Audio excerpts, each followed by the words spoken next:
दिनै बर' थुनलाइ आफादनि 70थि गायसनथाइ सानखौ रायजोनि गुबुन गुबुन जायगाफोराव फालिनायजों लोगोसे बे साननि गोथार हाबाफारिखौ जयपुर बर' गुदि फरायसालियावबो फालिनाय जायो। मख'नो गोनांदि दिनै 10 नबेम्बराव बर' थुनलाइ आफादनि 70थि गायसनथाइ सानखौ फालिनाय हाबाफारि बायदियै फिरफिला बिरहोनाय, मुंख्लंफोरनो बिबार बावनाय आरो गेवलां मेलखौ फारियै खुंफुंनाय जायो।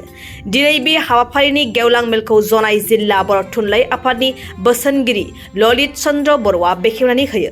मेलाव गाहाय आलासि महरै BKWSC नि गाहाय खुंगिरि मिहिनेश्वर बसुमतारी, खौसेथि बर' सुबुं आफादनि आफादगिरि मनरन्जन बसुमतारी आरो सिमेन्ट दख'रा आइजो आफादनि दैदेनगिरिया आलासि महरै बाहागो लानानै बिबुंथि लाखियो। गिबियावनो दिनैनि बे फुंबिलि समाव मोनफ्रोमबो रादाब बुथुमगिरि नोंथांमोननिसिम आंनि गोसो गोरबोनि साबायखरखौ बावग्रोबाय। दिनैनि बे बुब्लियाव जोंनि बर' रावखौ बर' थुनलाइ आफादनि जोनोम सान 10 नभेम्बर बे 10 नभेम्बर सानखौ जनाय जिल्ला बर' थुनलाइ आफादनि बेन्दोङाव थानाय सिमेन्ट गुदि बर' थुनलाइ आफादाबो जोबोद गाजा गोमजायै खुंफुंदों।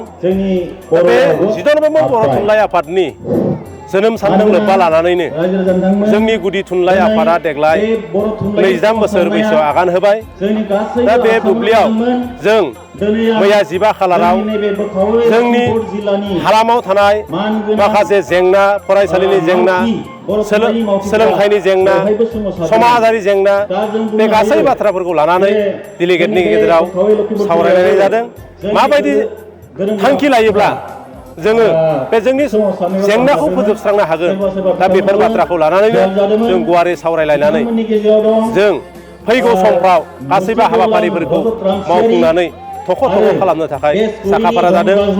जियानो जायाथों मानो बे समाव आं खावलायगोन, दिनैनि बे नोंथांमोननि रादाबनि गेजेरजोंनो साफ्रोमबो बर' माहारिनि गासै दैदेनगिरि, फोरोंगिरि, फरायसा गासैबो लैहोर लैहोर फैनानै जोंनि बर' राव थुनलाइखौ सिबिनायाव, बर' हांखोखौ सिबिनायाव जाहाथे बयबो हेफाजाब होलायो, बेखौनो बुंनानै आङो जोबनायनि लामायाव आरो गुबुन राव रोङि बर' फरायसालिफोराव बर'फ्रा मा खहा जानो हागौ आरो मोनसे बर' थुनलाइ आफादा माबायदि खामानि मावनांगोन होननानै सानो? नंगौ, बे बाथ्राया सैथो। जोंनि जनाय महकुमानि बा जनाय जिल्ला बर' थुनलाइ आफादनि बेन्दोङाव थानाय सिमेन्ट प्राइमारि बर' थुनलाइ आफादनि बेन्दोङाव गोबां फरायसालिफोर दङ। दा बे फरायसालिफ्राव दिनै फरायसालिनि जेंनाया गैया नङा, बिराद बुरजानिफ्राय बुरजा जालांनो हमबाय। मानो होनोब्ला जोंनि गोबां फरायसालियावनो फरायसानि अनजिमाया दिनै 20, 10 बेफोरबायदिल' फरायसुलि दंसै। बेनिखायनो आंनि खावलायनाय, जोंनि बे फरायसालिफोरखौ, बर' बिजोंनि फरायसालिफोरखौ फोथांना लाखिनोब्ला जोंनो सुबुं अनजिमानि गोनांथि दंसै।